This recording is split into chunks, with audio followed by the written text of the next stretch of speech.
Akwaba, welcome to Tikyiile Talks. This is a platform where I, Tikyiile, have conversations with people from different walks of life who share their thoughts and pass their story thus far. I hope you enjoy. What do you wish you knew before you started university? I wish I knew that I was going to develop as much as I did. You know you're going to develop as much as you did. I wish I knew then. Why didn't you think you were going to develop that much? I think I didn't know it. I didn't know any different, if I'm honest, because each university journey is very different. It is what you put into it at the end of the day. It could be socialising, that could be working on assignments. So I wasn't sure what university would look like. I've only heard that people study these things on the course. I had no idea. I had no idea what it was going to challenge, it was going to bring, and I had no idea that I'd enjoy it as much as I did, and the new anxieties of having new faces, new rules, new environments. That's what I wish I knew before I started, how it was actually going to be, not the fact that you have on an open day, an hour, less than an hour and half to 2 hours with Pit stop guide around. Yeah, and a half an hour talk with one of the lecturers, and you were really given the answers that you wanted, because kind of what my brain was doing, it was like I was asking these questions, and it was like more and more questions, and then that was making me feel even more on edge about it, because it was showing more answers, and then I was using those answers to try and imagine what it would be like. Yeah. And then it's like, wow, do I really want to do this? Yeah. Is there a light at the end of the tunnel? I know that sounds silly now because I'm through it. Yeah, but obviously before you still no, it was like really, it was the anxiety of it. Yeah, and it was exciting as well. Oh, what's one thing that you've learned the most from university that you look back and think, I'm thankful for university for teaching me this, or I was able to do this? I'm thankful for a couple of things with university. I'm thankful that I've developed as a person and my academic skills, and that I can critically look at things now.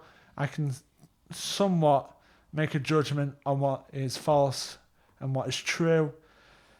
Also, I love the fact that it kind of pushed me, metaphorically, of course. It wasn't like tutors came to push me. I'm 6'7". I'm not going to move that quickly, am I? Felt like a break. Yeah. I was metaphorically pushed into self-guided learning and all that kind of stuff, which that was quite exciting, because it was like, there's an assignment, you need to get these answers, you need to write it this way, and we're not going to tell you how to get there. That challenged me, because yes, you know the guidelines and whatever they're looking for, sure. but you never actually know exactly what they're looking for. Like, I'm sure this happens where the tutor's marking it and they've had a really bad day, and then they just feel like to take it out and just be really critical in their marking. So that's another thing I've learned for myself as well. And would you say, because obviously you talked about in your primary school and your secondary school days, your teachers were more negative towards you. How were your teachers different in university? The tutors were different because, apart from the aforementioned PE teachers at secondary school, the tutors at university and the tutors that I had at college were very much more positive in the outlook of things. They didn't look at me as having a disability. They helped me the best they could, and I really got on with the tutors. They took you for who you are, a person. Yeah.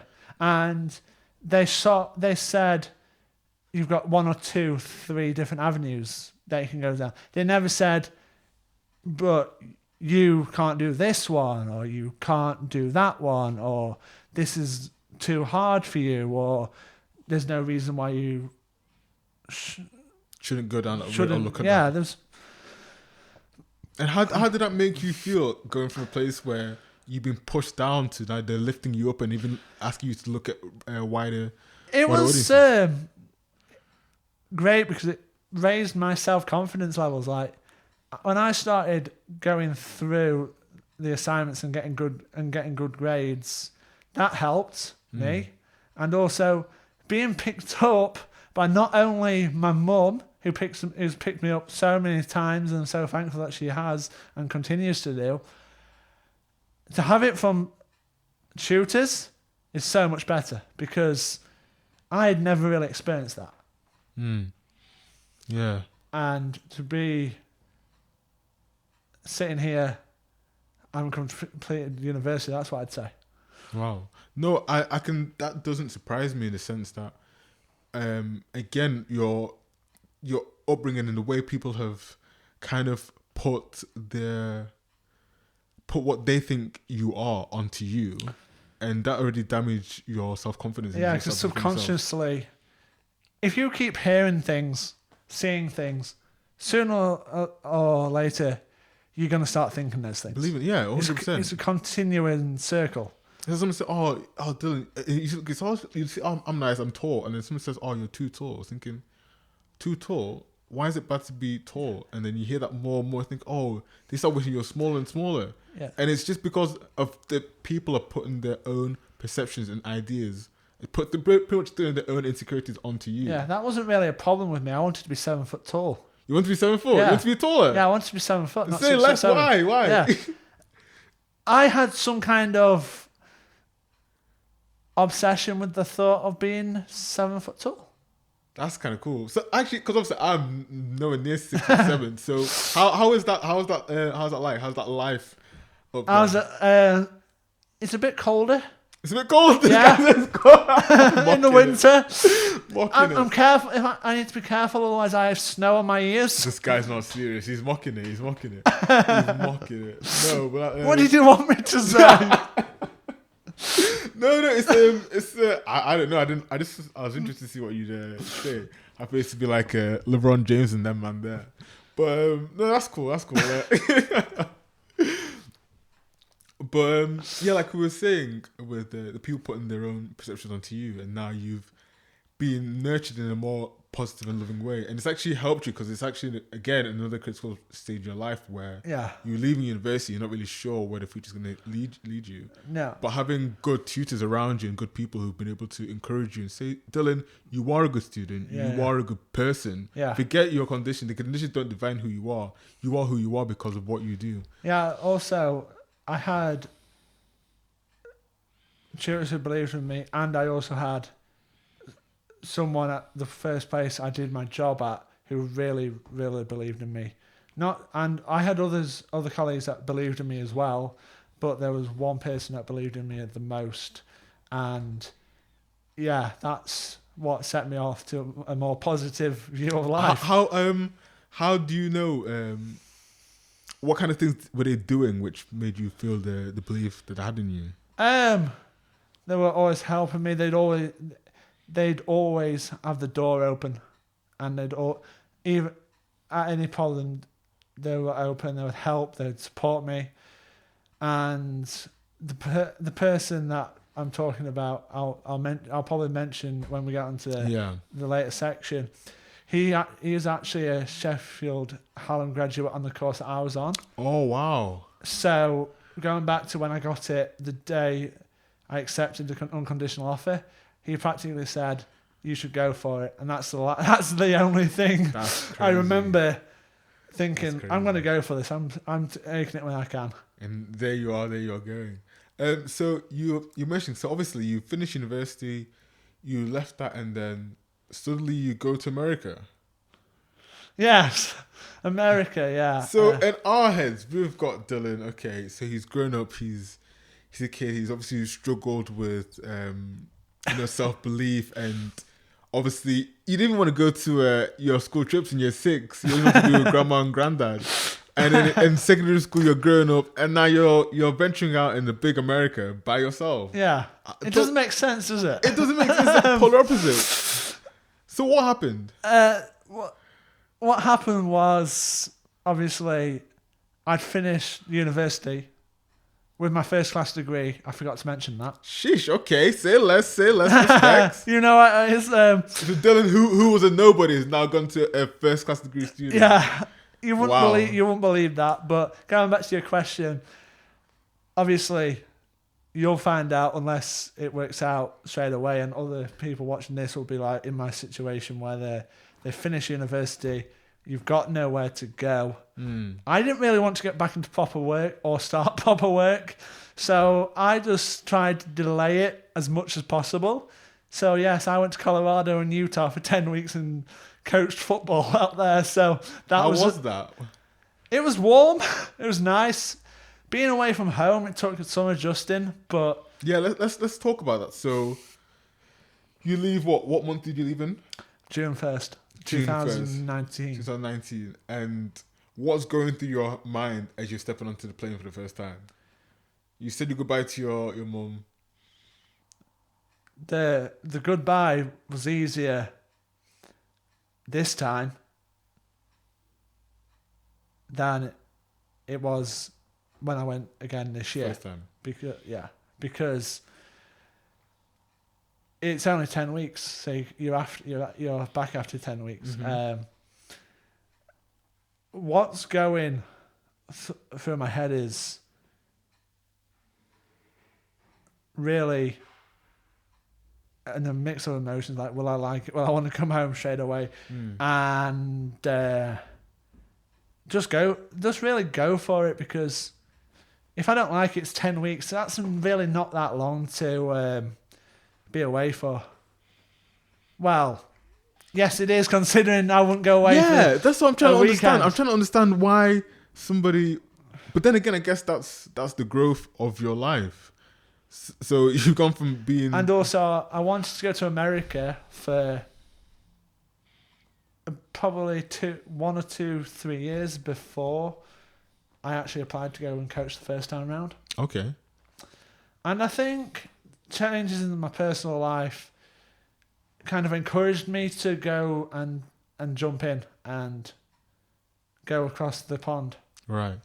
So how were the first weeks adjusting to the new world and being by yourself? How'd you cope? You're not entirely by yourself, because you have other people that you get to know through induction days. But I guess it's more days. of like you're by yourself in the sense that your direct family aren't with you. It's a new country. You don't know anybody. So how did you adjust to that? How did you find it? I adjusted to it pretty smoothly.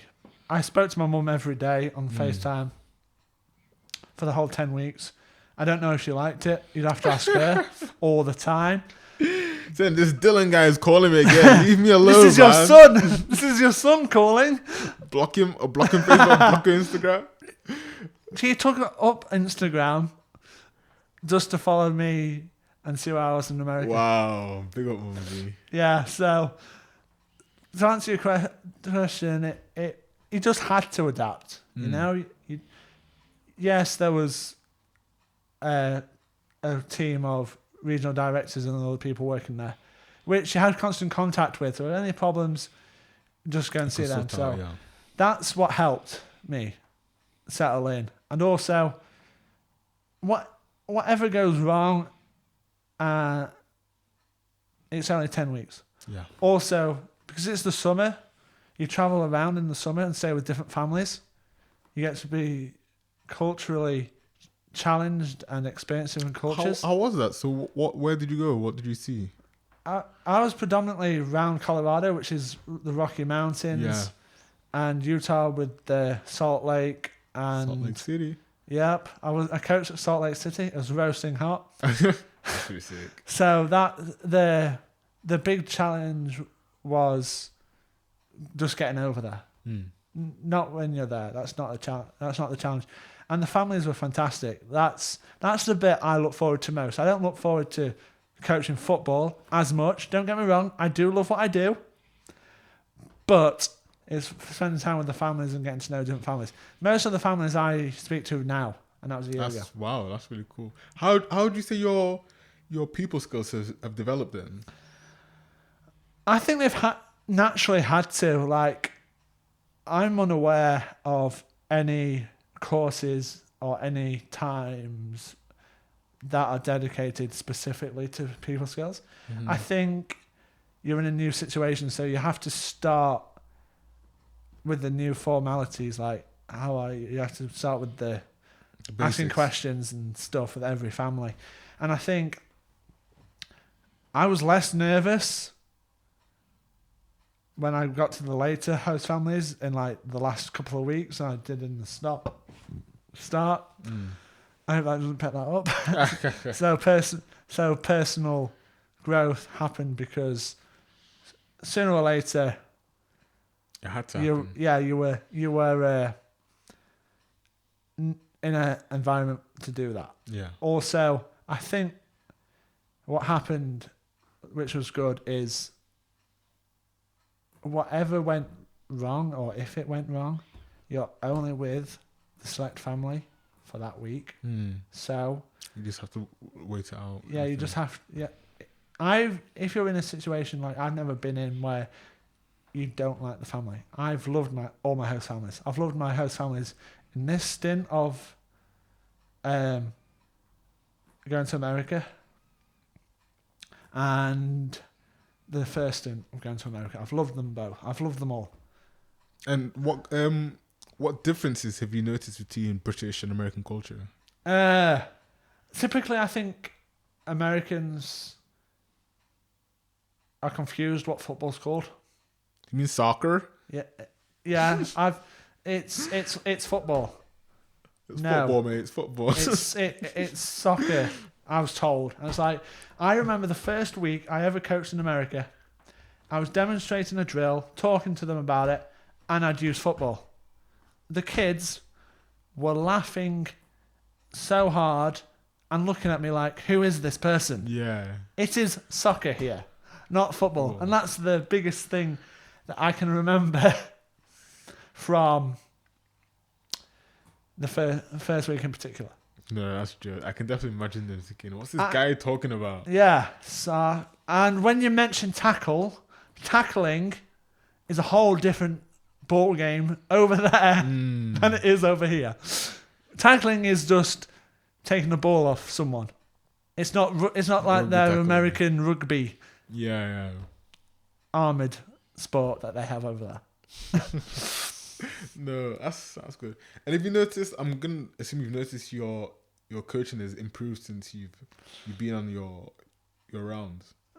It's improved the second stint, the one I've just been on, than it did on the first one. Why? Why is that? I think because the first one was basically a paid holiday where you coach your favourite sport. For 10 weeks, that's all you do. You travel around, you do all these amazing things outside of the football pitch and field, and you truly get to decide if you want to go again. And that is the biggest difference. I wasn't expecting to go the second time. It came like this. It came really quickly. Like, one of my coaching things didn't really work out, and I was left without a job. So the first thing you do, what do? You apply for jobs. I applied for more coaching jobs over here. Wasn't successful. I I've always had, since I left America the first time, America in my head. It's like I'm some kind of addict to that kind of. I'd be thinking about it. It just get me down sometimes when I was working the other job where I wish I was in America. I'd be thinking about it all the time. So I took a chance and applied for a job in America to coach for 8 months. Wow. Bearing So in you've gone mind, from 6 weeks to 8 months. 2.5 months to 8 months. Considering what I've said before this, I don't think the pieces fit. You know? This guy's scared to go to a small year 7 trip, and he's going to America for 8 months by himself. Yeah. You can't write it. No, you're just divine your own odds. You can't write it. Like, I had only remembered that I passed up a residential trip talking to you. That was something like 11, 12, 13 years ago. And now that time has gone. I've been to America once on my own. And then I've gone again for even longer. Yeah. It's crazy. It's crazy the growth we've had. That's... yeah. You can't write it. No, it just doesn't make sense. No. But we're thankful for your growth, 100%. So where do you see the future leading you then? Well, I want to hopefully live out there in America. Full time. Yeah. Committed. Yeah. I want a career coaching soccer. Because there is so much more opportunities to coach soccer outside of this country. It's less competitive. So that's where my biggest Your driving force drive and dream is to live there. What does happiness mean to you? I think there's two definitions for me. There's one definition where you're living in the word of what Jesus says, and you get joy, hope, and a feeling of power from those words, and you live that way. Okay. And then you kind of combine that with the job that I believe is my purpose, and the reasons why I do what I do and go over to America are the reasons I believe I've been told. And I think building your life on a firm foundation, where I think branches off, that's not necessarily, I am giving you a definition, to quote. It sounds like it's your happiness is equated to your purpose. Yeah. So it's like you found your purpose in doing your coaching in America. Yeah. And that's obviously equated to your happiness. Yeah. And because you found that foundation in it, that's what you're calling your happiness. It's strange, like, this year more than most, because it's been locked down all the way around the world. Like, there's been points where I could have turned my back on coaching this year. I could have just been done with it there and then. Because you spent lockdown in America, correct? Yeah. So how was that? Because most people watching this obviously spent it in the UK here. So how was that? I feel like I was a fortunate person because I only spent 2 weeks. Sorry, not 2 weeks. 8 weeks. Sorry, in lockdown. Okay. Where I couldn't go out, where there was a stay-at-home order. Mm-hmm. So, for those 8 weeks, it was tough. Like everybody's witnessed here, it is tough.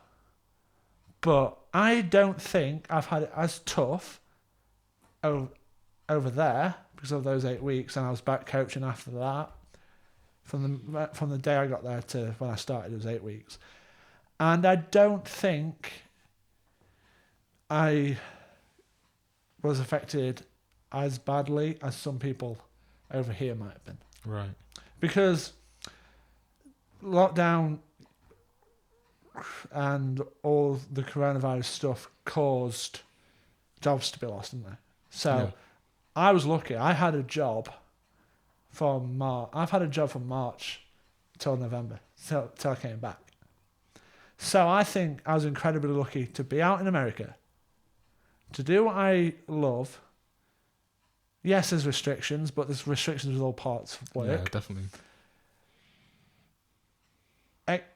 Having the chance to explore the great country, I travelled to 5 or 6 different states in that 8-month period alone. It makes you sometimes forget when you're doing that there actually is a pandemic and there's people suffering. So I feel slightly guilty that I've had an incredible 2020 compared to others who have struggled. Yeah. And it's a blessing, really. Yeah. It sounds like you're grateful for. You're not here complaining about the pandemic. 'Cause No. sure, it's affected you, but in comparison to other people, it's nothing. And if anything, you've had a blessed year from it. And being the person I am, when I read things and when I see things, what's happening now isn't directly hurting me, but it's still hurting me. Like, I want this thing over, like the next person does. I don't want there to be any more cases. I just want there to be a miracle to this problem. And it might seem like some of the stuff I post on other platforms that he's having a fantastic time and it's not affecting him. Well, I can say it still hurts me. I don't want to see people dying. I don't want to see the death rates. I don't want coronavirus to happen. I was just a fortunate one. I'm fully aware, not living with coronavirus, because luckily I've not had it, but the effects of it and the numbers and all those things I'm very much aware of. No, I get you. I think obviously everybody's dealt with the situation in their own separate ways, and it's nobody can tell anybody, oh, this is how you're meant to feel or that's how you're meant to feel. It's a very subjective thing and it's very personal. So no matter what perspective you take, you have to respect that other person's view on that. No, wow. What was the best place you went to in America on your little travel? Well, I was lucky to go to Alaska. Okay. For 5 weeks. And I loved Colorado, and I still love Colorado. But Alaska, I think it's just the novelty of knowing that not a lot of people will get to go there. Yeah, because when I asked the question, I was thinking I expected to hear LA, New York, Miami. Yeah, not like Alaska. That. No, Alaska. Thinking that's not where Sarah Palin's from. Like, what's that? Yeah, Alaska is just a fantastic place.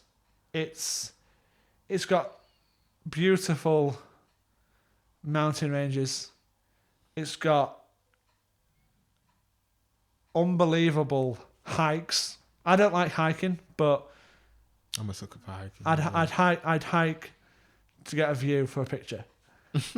And waterfalls. It was the coolest place I coached all the summer, and the families we stayed with, because we had to self-isolate. We had to stay with the family for a period of time. Right. They were a fantastic family, really enjoyable time. They became # the best host dad ever. That's what the coaches staying with me alongside saying with Yeah. the other the family, where they were very, very good. Wow. You mentioned earlier Jesus Christ about religion. Yeah. Would you consider yourself a religious person? Yes. And what does religion mean to you? What does Jesus Christ mean to you? How is he, if he has impacted your life? In a short sentence, he has definitely impacted my life for the greater good. How so? Because he's given me a hope. He has made me a new person. He has been there when I'm down. He's been there when I'm up. I think just having a rock or something that you know is based on the truth really, really helps.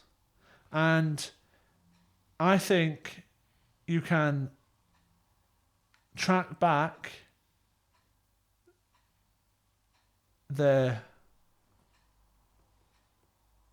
start of my life becoming good to becoming a Christian. The encounter you had with Christ. Because this kicked off my all these experiences, all this development, all these academic achievements, all these personal growth moments started in 2014.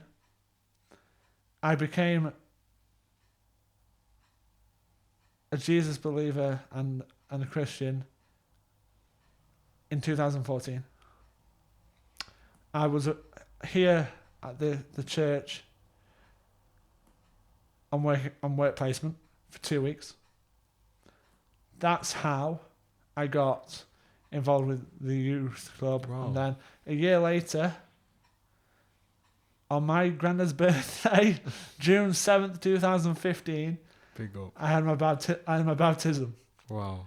And it even probably predates 2014. Like, I'd always wanted to come to church. Why? Because church is the only place where you're not judged. You're not thought of as any different. You're built up. You're not knocked down. And if you're a Christian, and there's other true Christians are good people. They live the right way. Right. So, by default, if you start being connected to a Christian church or a community, those bad things will stop, and you'll just get more and more engaged, and these right relationships will be built. And I think that's the biggest thing. Yeah, it's interesting to say that because, strangely enough, I was reading through Galatians 5 today because I was doing a devotion, and I was reading through with my mum. And in Galatians 5, it talks about the flesh and the body, because Peter's talking to the body of, the people of Galatia, Church of Galatia, and he's telling them that that as Christians, as people, as human beings, we fall short every time we sin. And as people who are mature in the faith, we shouldn't condemn people and say, "Oh, Dylan, why did you go and do this? Oh, you're such a bad person. You shouldn't do that." That's the wrong thing we should do. We should rather say, "Okay, we understand you're doing that, and let's rather encourage you and build you back up, so that next time you're stronger and you can fight the battles together." Because you're not doing it out your spirit. You're doing it out of the you're not doing it out your the flesh. You're doing it through the spirit. And no, I get you. I definitely hear you. I just find interesting how I was literally talking about that earlier with my mum, and I'm a living example. If you want to record that devotional again and use an example, here's your example of people who are mature in the faith, building those who like everybody, like we all fall short of sin. Yeah, like I refer to a vision back a bit back, and I said about the university I was going to. Yeah. I'm wondering now, a bit further on, whether it was God putting that vision into my head, not just me imagining it in myself for the sake of imagining, which I can do. Yeah. No, yeah, that's interesting. My second last question I want to ask you is: there's a dinner table. I've got this. I heard this on Stephen Butler's podcast. If anybody listens to that, Yeah. shout out to him. And dinner table. There's 6 people invited. Yourself, myself, and there's 4 other people. Who's coming and why?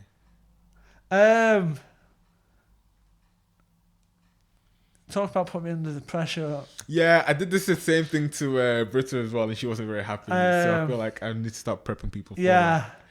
But how long have we talked about this interview before we filmed it? We haven't at all. Not much anyway.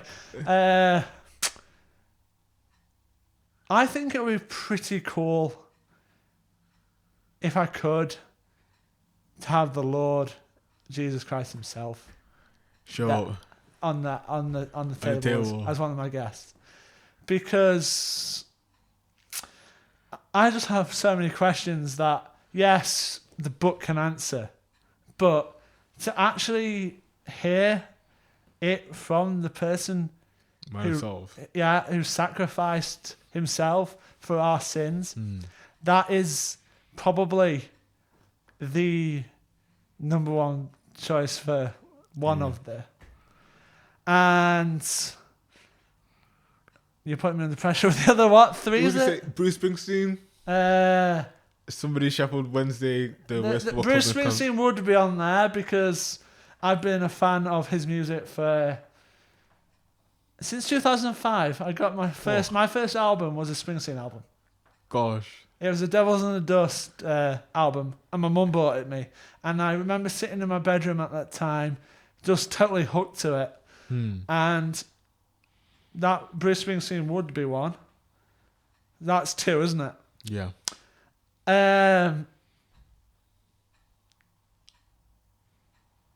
I think I'm going to go with a surprising one here. Okay. I'm going to go with Stacey Dooley. Stacey Dooley? Yes. She's the lady from BBC Three who does all the documentaries stuff. Yes, I'm going to go with her because it takes an amazing strength and person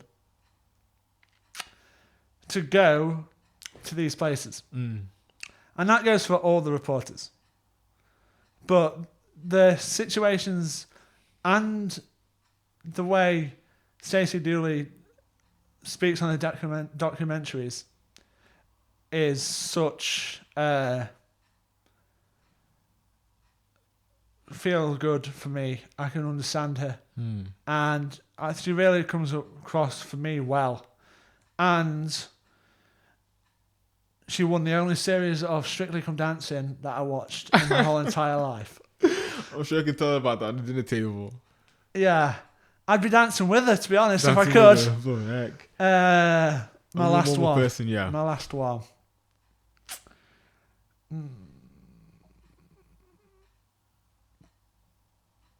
Probably